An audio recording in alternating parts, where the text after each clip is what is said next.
We are here with a bucket list guest for me. This is something I've been so excited about for many years. We have the reunion of Creed right here, and to commemorate this opportunity, I got this tattoo, my first tattoo ever, to honor the fellas who have been crushing it here on board the Summer of '99 cruise. It's an honor to have you guys. What do you think, just really quick, what do you think of the tattoo so far? It's pretty good work. Good work? Yeah, perfect. Yeah, I mean, you guys have awesome tattoos, so I got my first one, and I just thought it would be great, so thank you so much. I think you should have done the tramp stamp. I think, there's someone on the ship who actually got a great tramp stamp here, for real. I'm trying to track them down, but that's the word on the street for real. So, Mark, I've asked you for years, so many times, every time we've ever spoken, I've said, when is Creed coming back? It's a band that's meant so much to me over the years. How did it feel to step out on stage that first time? Amazing. Every time we do an interview, everybody's like, hey, you got 5 more minutes to answer very quick. Thanks, Creed, getting when's the new music, and here it is, here we are, and things are looking great, and we're excited to be back together. The fans are loving it. We've had nothing but praise to the first 2 shows, so we're excited.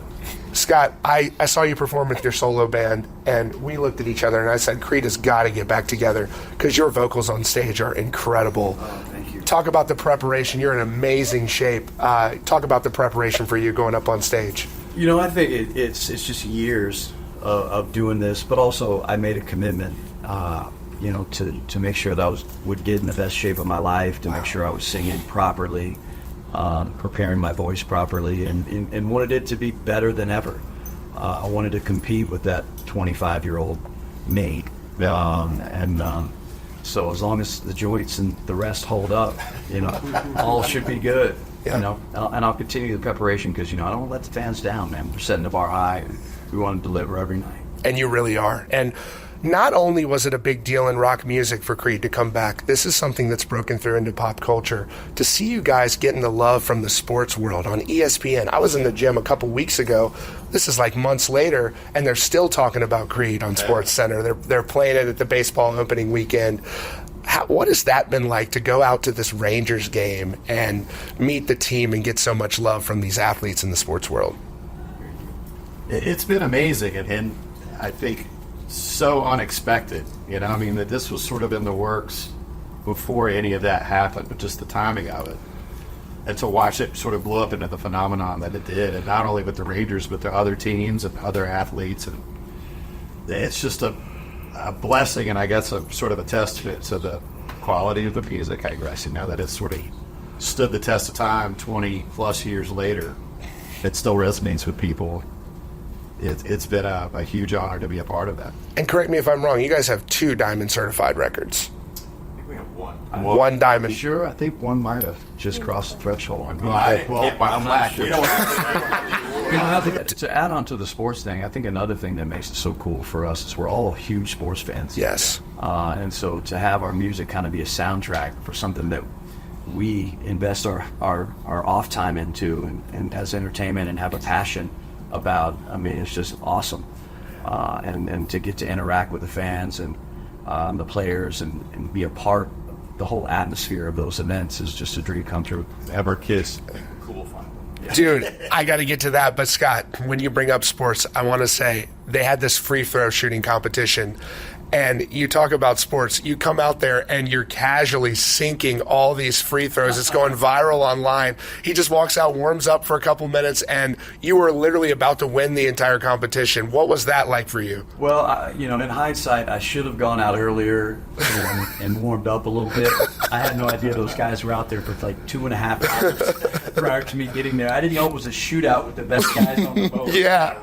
I was out there before he came out for half an hour before, and these guys were just shooting. Like, he's set up for failure right now. Right. He's going to play the 5 best guys out of 4,000 people on this boat, and he came out there and he almost won it. I was proud. Next cruise, I'm gonna be out there early. Love it. I'm gonna win this thing. You really could. And so I remember at the Q&A you were mentioning that if had you not gone into Creed, you really may have pursued pro sports. And I'm like, I didn't know if he was serious about that. Now I know you were. Like, you really are an athlete. It was a definite dream of mine. Yeah. I don't know if that would have happened, but I was sure going to try. Well, that's impressive. And you talk about it seems like you guys manifested a lot of your success early on, where you're talking about you wanted to be the biggest rock band in the world. And it seems like you have to have that certain level of confidence to achieve the things that you guys have in your career. Yeah, we definitely said it. Yeah. That was our dream, and we went after it, man. having the whole family here on the cruise, to see everybody getting to be a part of that and seeing that. I don't know what the dynamic is, but it seems like commonplace with musicians who have kids and they're in bands. They don't get to see how cool it is. Are the families seeing how sick Creed is now finally? Yeah, I mean, my kids have never been so excited. They're, they go to a school where their teachers were Creed fans. So they're like, Dad, my teacher saw 10 of your concerts, and so finally getting to see us live. My little son had never seen us play live, and it's just as soon as I get off stage, Dad, that was epic. That's so. To me, that's more important than anything in the world. So this cruise, And I want to add, for my kids, they could have come. They're in school, and they had track meets. Sure. And high school tennis and other things. So Milan, Daniel, Anthony, Jagger, and Cash, I love you, and I miss you. Aww. Next time, I want you to join us with me. That is so sweet, and I know they're so proud of you. And also, when you're up here on stage, and this has been so positive for me, this has truly been some of the most fun I've ever had. I got my first tattoo. It's been incredible. Are you guys looking at each other on this cruise with how much fun this has been, and said, "Man, we might have to do some new music"? Yeah, I mean, it's been something that people have been asking us for years about new music. So it's just a matter of us getting back together, be in the same room, because it's always a matter of timing for us. Right. This cruise was 3 years in the making. Right. So everything happened so quickly. It was so rapid fire. It was tough to actually get music done for this round of things. But I'm sure the next time we get back out, we're gonna have to have new music, and everybody's been asking for it. I'll tell you what, I certainly am. And another thing about this, the Creed legacy that I think speaks volumes that's worth noting here is it's not just the fans that are on board. You've got some real rock legends who got on this ship to see this happen. Yeah. LeJean Witherspoon from Seven Dust is in the house. We've got other folks as well. What does it mean to have some of your peers in the game, longtime friends up here showing love? It's been awesome. LeJean's a really good friend of ours. John Connolly from Seven Dust. Yes. The other bands that are on the boat, the Three Doors guys we've known.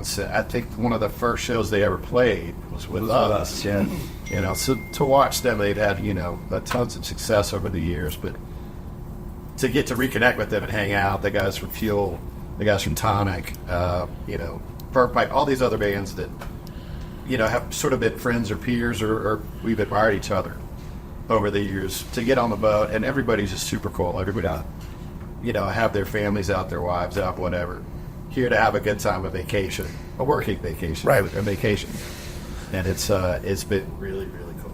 Based on the success of these shows and just the energy you guys are bringing on stage, and it's very, very sick. What can fans expect from this upcoming Summer of '99 tour, which I may follow around like you're the Grateful Dead, the way these shows have gone?